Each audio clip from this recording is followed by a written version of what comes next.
Delivery boy की भयानक रात। स्थान एक सुनसान गांव और उसके आसपास का क्षेत्र। कहानी।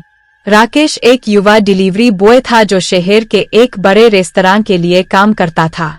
उसका काम शहर के विभिन्न हिस्सों में खाना डिलीवर करना था, लेकिन एक रात उसे एक अजीब और खौफनाक अनुभव का सामना करना पड़ा।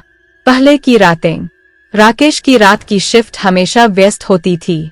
वह जल्दी जल्दी डिलीवरी करता और वापस अपने काम में लग जाता। लेकिन एक रात उसे एक दूरदराज के गांव में एक ऑर्डर मिला। यह गांव शहर के बाहरी इलाके में स्थित था और वहां तक पहुंचने में समय लगता था। उस रात राकेश ने सोचा कि वह जल्दी से काम खत्म कर देगा और फिर घर वापस लौटेगा। उसने अपने हेलमेट को ठीक किया, बाइक चालू की और गांव की ओर रवाना हो गया। गांव की ओर यात्रा। राकेश की बाइक धूल भरी और खराब सड़क पर चल रही थी। गांव की ओर जाते हुए उसने देखा कि सब कुछ अंधेरे और खौफनाक लगता था। सड़क के दोनों ओर घने पेड़ थे और चांद की हल्की रोशनी पेड़ों के बीच से झांक रही थी। एक अजीब सी सन्नाटा छा गई थी और राकेश को ऐसा महसूस हुआ जैसे वह किसी पुराने और भयानक कहानी की दुनिया में प्रवेश कर गया हो। गांव में प्रवेश। जब राकेश गांव में पहुंचा तो उसने देखा कि गांव बिल्कुल सुनसान था। घरों के दरवाजे बंद थे और सड़क पर कोई नहीं था। उसने मोबाइल से रेस्तरां से मिले पते की पुष्टि की और एक पुराने मकान की ओर बढ़ा, जो बहुत ही पुराना और जर्जर लग रहा था। भूतिया हवेली। राकेश ने दरवाजे पर दस्तक दी, लेकिन कोई प्रतिक्रिया नहीं मिली। उसने दरवाजे को हल्के से धक्का दिया और दरवाजा खड़खड़ाते हुए खुल गया। अंदर घुसते ही राकेश को एक अजीब सी ठंडक महसूस हुई। कमरे की दीवारें खड़ी हुई थी और वहां किसी भी प्रकार की रोशनी नहीं थी। जब उसने अपने फोन की फ्लैशलाइट चालू की तो उसने देखा कि कमरे के एक कोने में एक पुराना पलंग था और पलंग के पास एक पुराना संदूक रखा हुआ था। संदूक के ऊपर एक पुराना कागज पड़ा था जिस पर कुछ लिखा हुआ था। राकेश ने कागज को उठाया और पढ़ने की कोशिश की, लेकिन कागज पर लिखा हुआ संदेश समझ में नहीं आया। अजीब घटनाएं।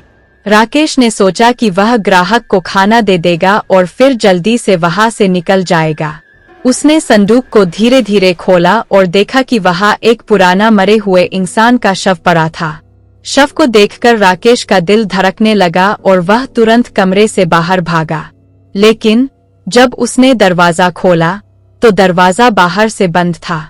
उसने कई बार दरवाजा धक्का दिया, लेकिन दरवाजा नहीं खुला। राकेश ने खिड़कियों की ओर देखा, लेकिन वे भी ताले लगे हुए थे।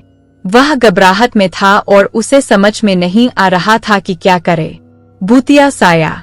तभी राकेश ने सुनी कि कमरे के भीतर अजीब अजीब आवाजें आ रही थीं। एक काले साया कमरे के कोने में से बाहर आया और राकेश की ओर बढ़ा। साया का चेहरा अस्पष्ट था, लेकिन उसकी आंखें लाल और चमकदार थीं।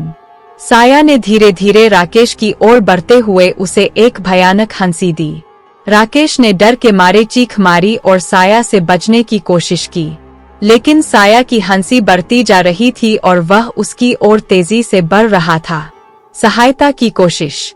राकेश ने अपनी फोन की बैटरी को चेक किया और पाया कि वह लगभग खत्म हो गई थी। उसने अपना फोन कॉल करने की कोशिश की, लेकिन नेटवर्क भी नहीं था। उसकी स्थिति बदतर होती जा रही थी और वह पूरी तरह से असहाय महसूस कर रहा था। फिर उसने अपनी बाइक के हेलमेट की हेडलाइट को चालू किया और कमरे में रोशनी फैलाने की कोशिश की। हेडलाइट की रोशनी ने कुछ देर के लिए साया को पीछे हटा दिया और राकेश को बाहर निकलने का मौका दिया। बाहर निकलना। राकेश ने तेजी से दरवाजे को धक्का दिया और दरवाजा खुल गया।